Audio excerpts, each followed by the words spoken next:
Fala pessoal, tudo bem com vocês? Professor William aqui. Hoje nós vamos fazer uma análise da taxa Selic totalmente diferente do que você costuma ver por aí, tá?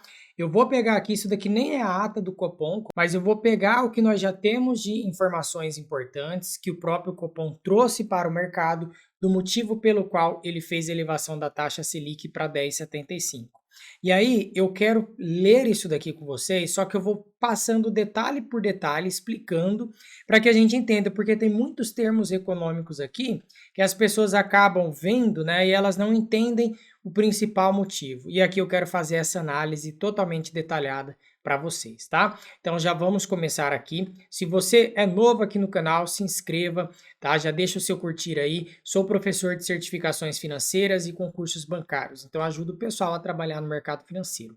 Vamos lá, galera, vamos começar. Deixa eu dar um zoom para facilitar a sua visualização. Eu estou aqui no site do Banco Central e aí você vai lendo junto comigo. Presta atenção nas coisas que eu vou falar, que isso daqui são importantes, tá?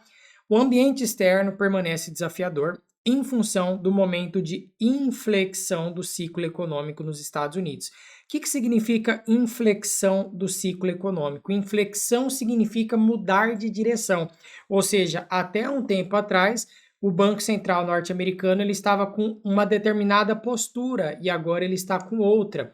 Qual que é essa outra postura? Redução da taxa de juros.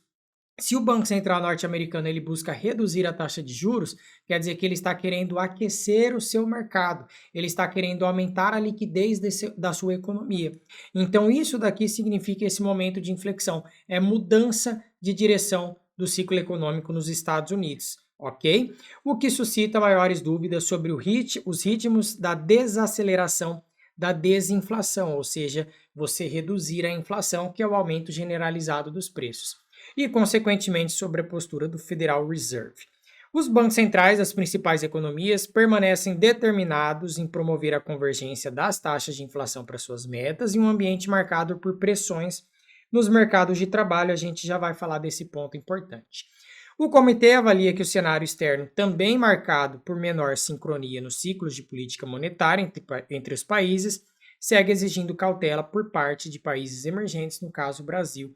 Então, quando ele fala aqui que é marcado por menor sincronia nos ciclos de política monetária, significa que alguns países estão reduzindo taxa de juros, exemplo, Estados Unidos. Outros mantiveram a taxa de juros, exemplo, China.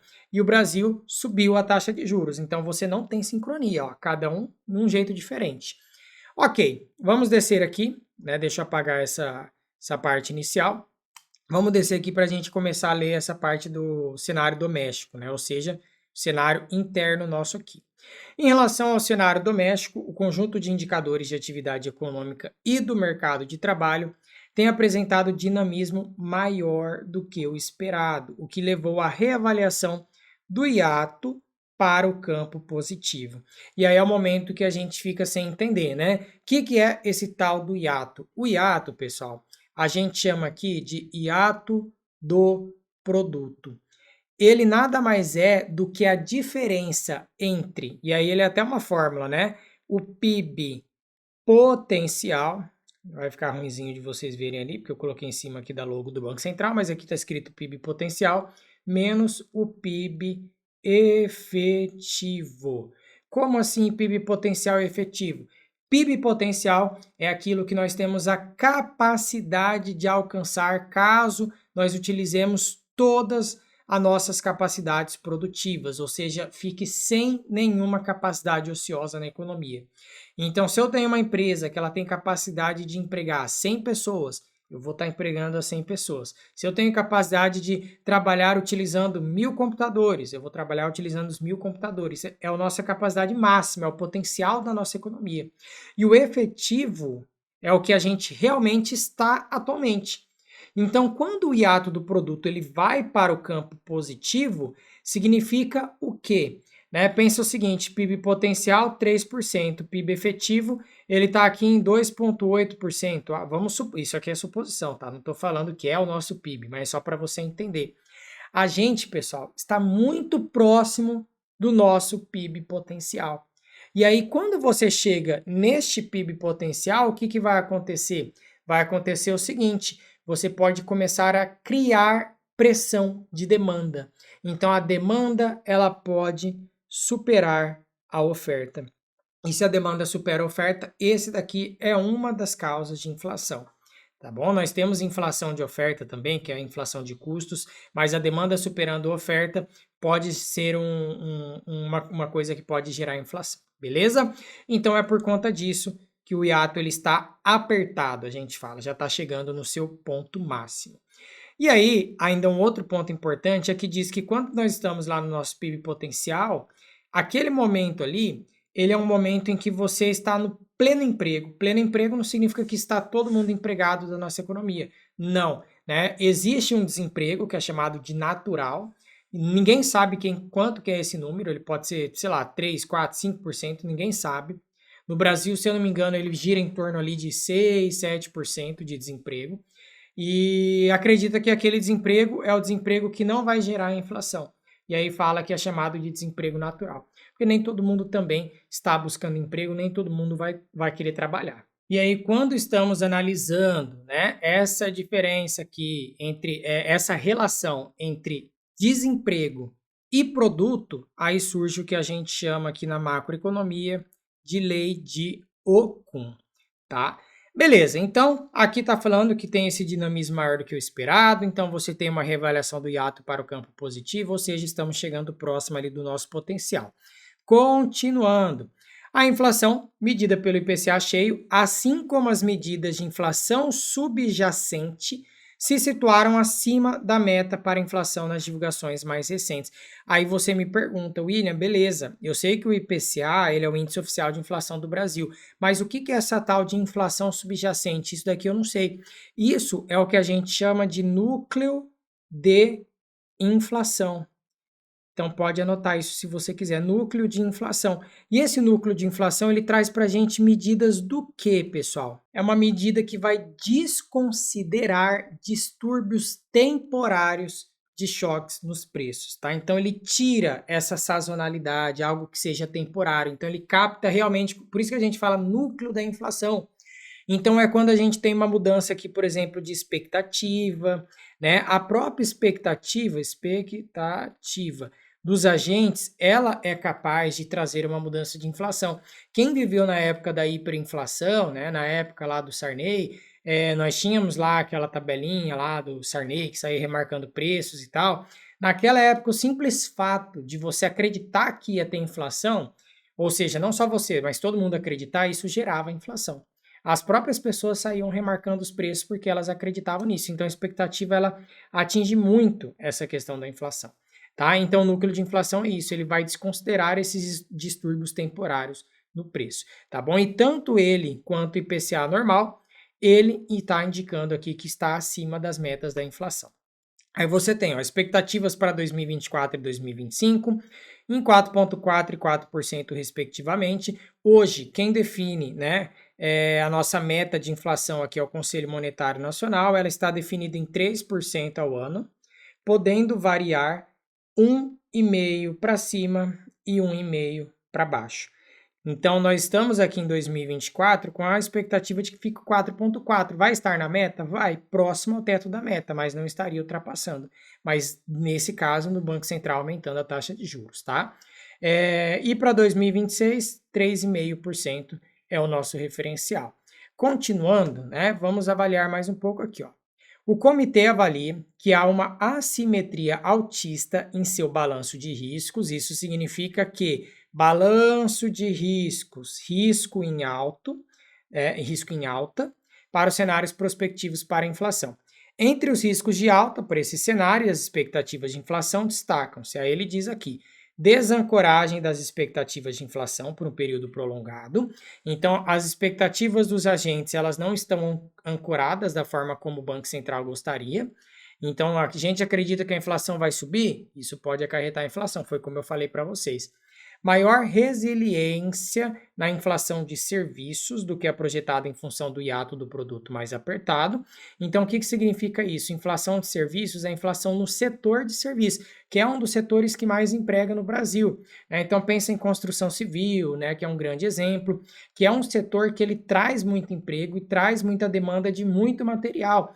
Então pensa ali na construção civil, você vai precisar de milhares de coisas, você vai precisar de cimento, você vai precisar de vidro, você vai precisar de massa, você vai precisar de tinta, você vai precisar de cabo, você vai precisar de máquinas, é muita coisa para você fazer. Entendeu? Então eles acreditam que tem uma maior resistência nessa inflação de serviço aqui do que é a projetada. E aí fala que é por conta desse ato do produto mais apertado, ou seja, chegando no nosso potencial.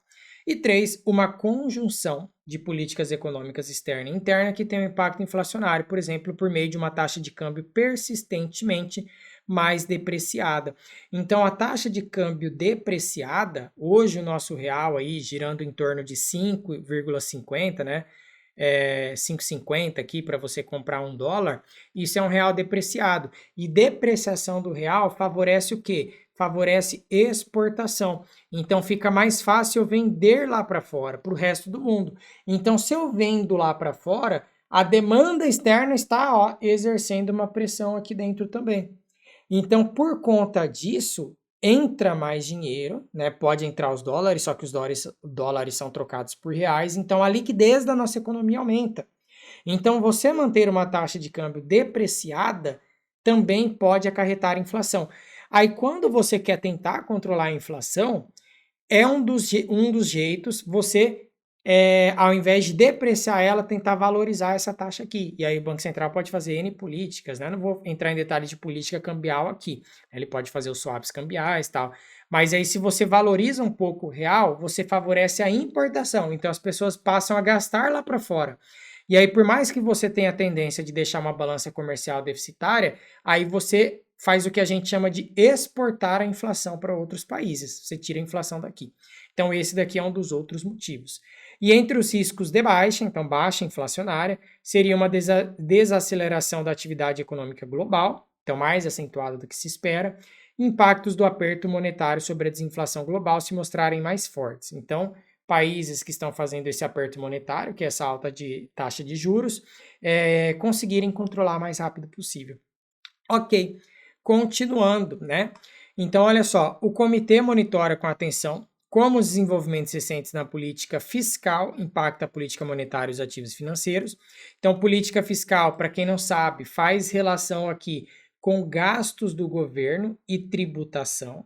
Tá? Então, o governo gastar mais vai aumentar a liquidez, o governo tributar mais, ele retira a liquidez, então tem a política fiscal expansionista e contracionista. Hoje vivemos uma política expansionista, tá? Isso daí você pode verificar pelo percentual da dívida pública em relação ao PIB, tá? Dívida pública em relação ao PIB. Aqui é um ponto importante, tá, pessoal? Sempre que eu falo para as pessoas, William, dívida está crescendo. Qual indicador que eu olho? Você tem que olhar esse indicador, percentual da dívida pública em relação ao PIB. Por quê? Imagina uma empresa. Eu tenho uma empresa que ela tem uma avaliação patrimonial de R$1 milhão. E aí essa empresa tem uma dívida de R$10 milhões. É muito grande, porque aí você fala, poxa, uma empresa que vale R$1 milhão tem R$10 milhões de dívida, ela está, né, literalmente ferrada ali, né, nesse sentido de dizer. Agora, se eu tenho uma empresa que tem R$1 milhão de patrimônio e ela tem uma dívida de 10 mil, isso não é nada. Então, quando eu falo, o país tem uma dívida de tantos trilhões, isso para mim pouco importa. O que importa é o tamanho da dívida em relação ao tamanho do PIB. Hoje, a nossa dívida pública em relação ao PIB, né, se você pegar a dívida líquida, ela está em torno lá de 61%. Tenho até um indicador para mostrar para vocês aqui. Deixa eu abrir na nova aba aqui. Olha aqui, ó. Dívida pública total em percentual do PIB, né? Então, ó, 61,9 mais ou menos, né? Vou descer aqui até o final, ó, 61,9. Foi em julho de 2024. Então, ela vem aumentando, ó, tava 55 aqui em 2022, vem aumentando. Então, qual que é o grande problema? É você aumentar a dívida, só que você não traduzir isso em aumento do PIB. Se o PIB sobe, o PIB ele está onde? Ele está aqui no denominador. Se o PIB sobe, por mais que eu esteja gastando mais, a dívida pública cai. É isso que as pessoas têm que entender. Só que, se o PIB não sobe e você está gastando mais, aí é um grande problema. Tá bom? Então, isso daqui é algo que está sendo avaliado de perto, para realmente conseguir verificar se este aumento na dívida vai ser traduzido em aumento do PIB ou não. tá bom? Beleza, aí a percepção dos agentes econômicos sobre deixa eu tirar essa mãozinha da frente, cenário fiscal, junto com outros fatores, tem impactado os preços de ativos. Então, preços de ativos de forma geral, a gente pensa em títulos, né, negociados no mercado. E as expectativas dos agentes. O comitê reafirma que uma política fiscal crível, comprometida com a sustentabilidade da dívida, contribui para a ancoragem das expectativas de inflação e para a redução dos prêmios de risco dos ativos financeiros, consequentemente impactando a política monetária. Então, o que ele está querendo dizer aqui? Se você faz uma política fiscal comprometida com uma dívida, né, que seja sustentável, você faz com que um daqueles problemas, que era a desancoragem da expectativa de inflação, ele passe a ser ancorado, e aí você reduz esse risco, e aí permitiria um cenário em que o Banco Central poderia reduzir a taxa de juros. E para a redução dos prêmios de risco. Prêmios de risco seria o quê? Quanto maior o risco que você tem no mercado, por exemplo, eu estou sofrendo um risco grande em um determinado ativo, eu vou querer um retorno maior. Então, quando você reduz o prêmio do risco, você reduz o retorno dos ativos. Consequentemente, sobra espaço também para você fazer a redução aqui da taxa Selic. Isso vai impactar a política monetária, tá? Política monetária pode ser o open market, a taxa Selic, aqui, né, compulsório e redesconto.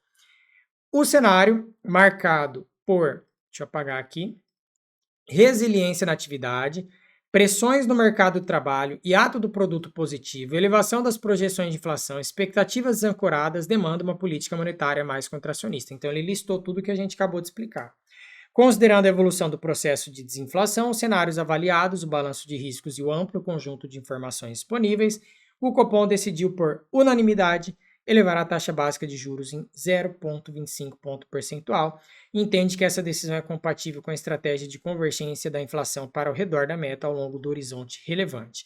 Então, né, pensar 2024, 25, 26. Sem prejuízo do seu objetivo fundamental, o objetivo fundamental dele é assegurar a estabilidade de preços. Ele tem outros objetivos, né?